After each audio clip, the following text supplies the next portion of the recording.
Well, that was a nice break. Was I supposed to do something?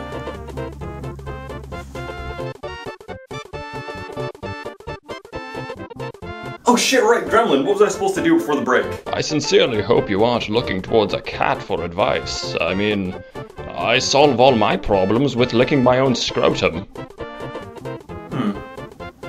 You know, that's not a bad idea.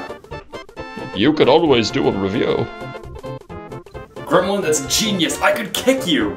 I prefer my feline posterior not kicked, thank you very much. But what to review? Nah. Witchblade? Fullmetal Alchemist Brotherhood? Nah, I've already done my quota of shitty anime this year. If I have to put up with more of Madhouse's art, I think I'm gonna blow a gasket. Hey, what about Shootfighter Tekken? Is that the one where the dude that looks like Vegeta rips a fucking dinosaur in half by its mouth? No, that was Tekken the motion picture. What's the difference? Well, Shootfighter Tekken isn't 7 Shades of Stupid. A man who speaks to his cat should not commentate on the stupidity of certain subjects. You know what, go lick your own testicles. So, Shootfighter Tekken, despite its name, has nothing to do with the video game series Tekken. Instead, in Japan, it was called High School Exciting Story Tough. Yeah. I'll just stick with calling it Shootfighter Tekken. Shootfighter Tekken is an anime that borders on sports and shonen. While it features a protagonist that fights to get stronger and aims to be the best, it handles it more like a sport and not like fighting just exists to further the plot. And to be honest, that's actually pretty fascinating. Fights don't just happen so you have something cool to watch while spanking the monkey or while waiting for shit to download on PSN.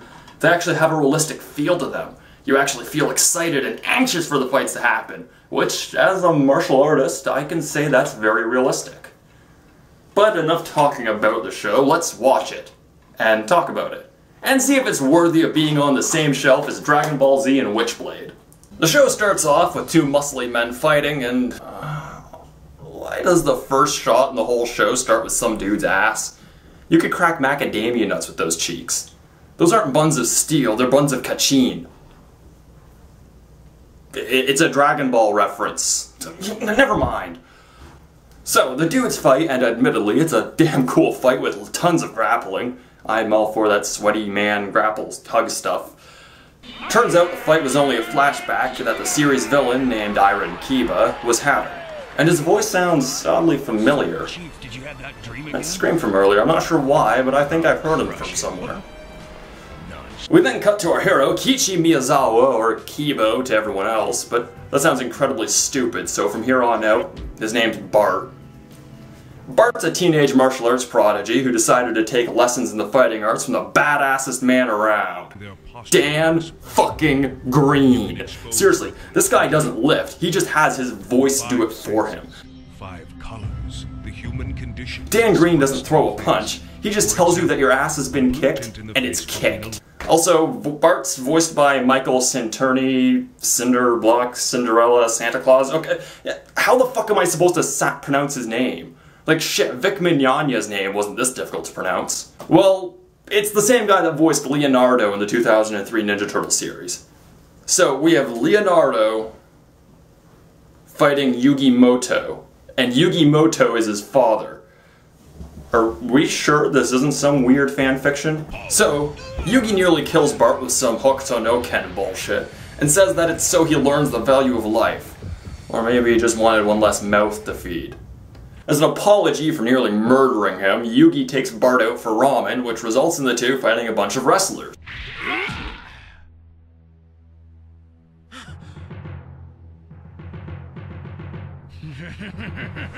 Yugi breaks one of the wrestler's arms and decides to make a break for it while the douchebag's forearm snaps like a breadstick. And Bart and Yugi escape to an airport, I guess, where one of the wrestlers has managed to find them. However, he's not alone, as the series' antagonist and the wrestler's trainer tagged along for the ride. It's Kiba! It's actually Iron Kiba! I wondered when I had heard that one of our own lost a fight to an amateur, so naturally I figured it was you, Mr. Miyazawa. I swear I've heard him before. Is that... It is. Holy shit! It's Sean Schemmel! So as it turns out, Yugi took Kiba's eye in a fight, and Kiba's a dick. So wait. The motherfucking King of Games fought Goku, took his left eye, and now his son, who is Leonardo from Teenage Mutant Ninja Turtles, has to fight Goku. Dear God, Central Park Media, stay the fuck out of my fanfiction folder. Or, that's what I'd be saying if I wrote fanfiction. I don't write fanfiction. So, Bart fights the wrestler, and it's a pretty sick fight, but Yugi decides to intervene and knocks the grappler out with a judo chop to the back of the neck.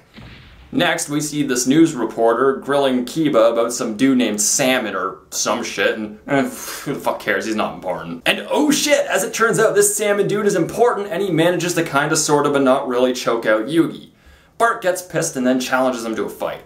So Bart needs to train for the fight with Salmon, so he does what every other fighter does to prepare for combat. Goes to a strip club! Then he has an awesome training montage. So, Goku has Bart and Salmon fight on a boat. Oh shit! No! Get your No Lonely Island references!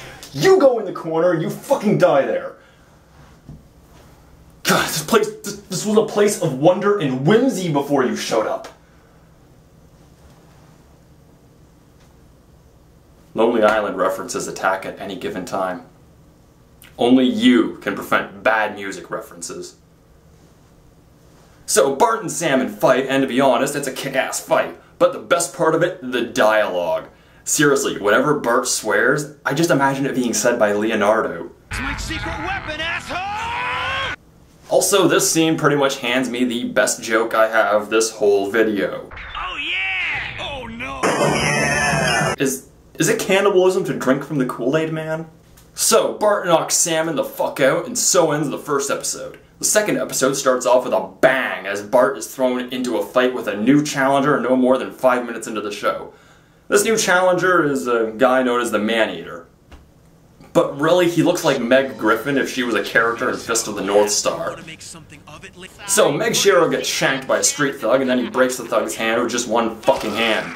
Man, I'd hate to be that guy. Imagine if he jerked off and accidentally applied just a bit too much pressure. It'd be like running over a hot dog with a steamroller. So after the battle, Meg Shiro is brought to the hospital and after recovering has a rematch with Bart. And here's something I greatly dislike, is how they reduce the amount of visual detail to make the fight seem more fluid and fast-paced. It's the anime equivalent of reducing a game's quality just so it can run smoother on weak hardware. This isn't the only anime to do it either. Fatal Fury the motion picture does it, and more recently, Dragon Ball Z Battle of Gods drops the detail during fights too. It's not needed, but then animating things is hard work, so I guess I can understand why they do it. During the rematch, the main villain of the second episode, Shingo Aoi, comes into play and challenges Bart to a fight only to be blocked by Meg Shiro. And this fight is a breath of very fresh air as it focuses almost entirely on ground grappling, which is rare in anime. However, one thing bugs the piss out of me. When Shingo has Meg in that snake hold, he breaks Meg's arm, but then somehow the two are already standing? What, did Shingo let him go when the arm broke? Why would you do that in a street fight? And why is it that the two are facing each other and in clinch range? If in a jiu-jitsu fight you need to get up, you create distance. You don't stand near your opponent if they're a guard player. You back the hell off and try to get them to go on the offensive. So, you know what? I'm not gonna bother. It's just a one-time thing. I'm sure that's the only blunder in the whole show. Let's just keep that tucked away in the back of our minds for now. Despite this hiccup, the rest of the show is moderately accurate. While doing some Jedi training, Yugi says something that is surprisingly true. Grappling is seen with the fingertips.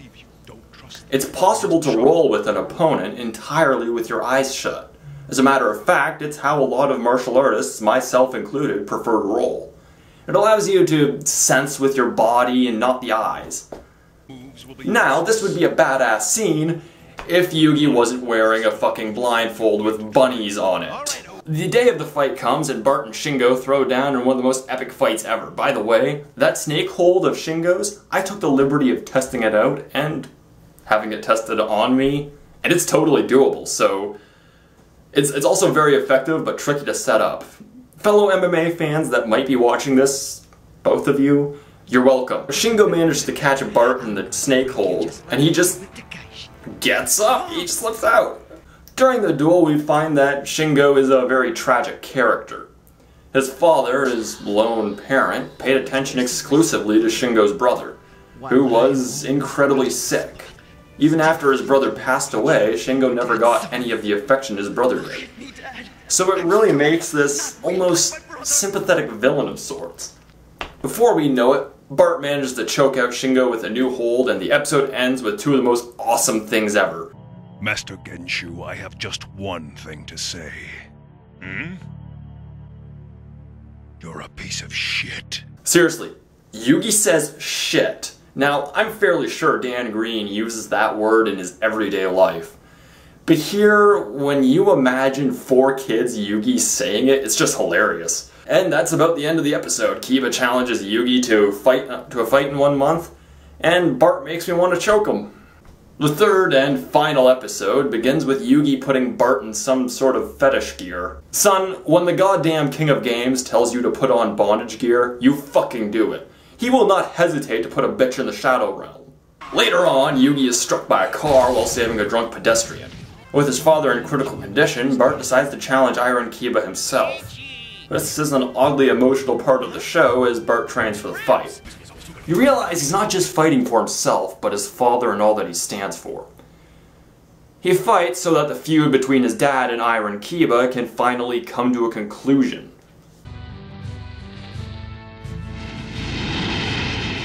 I'm not kind like Otan. To beat Iron Kiba, I'll even throw away my humanity! Bart trains his ass off and the fight night finally comes.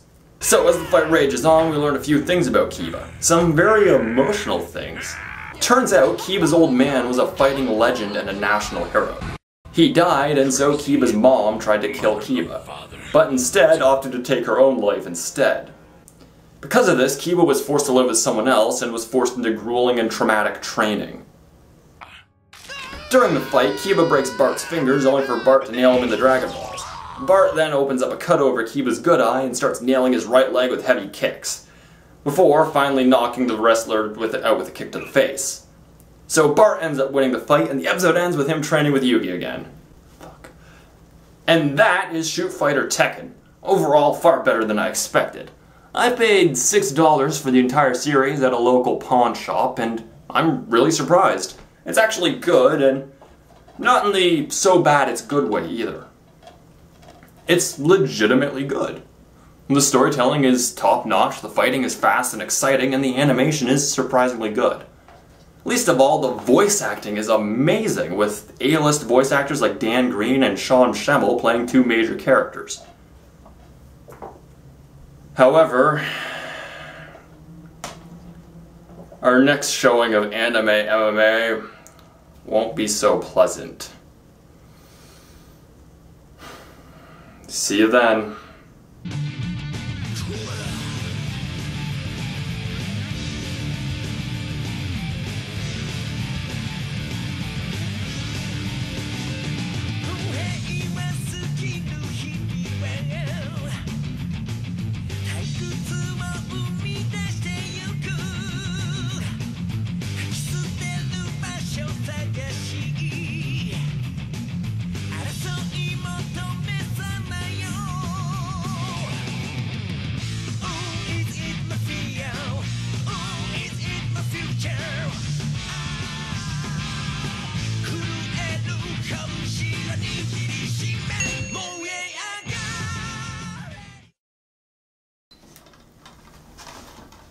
I like this series.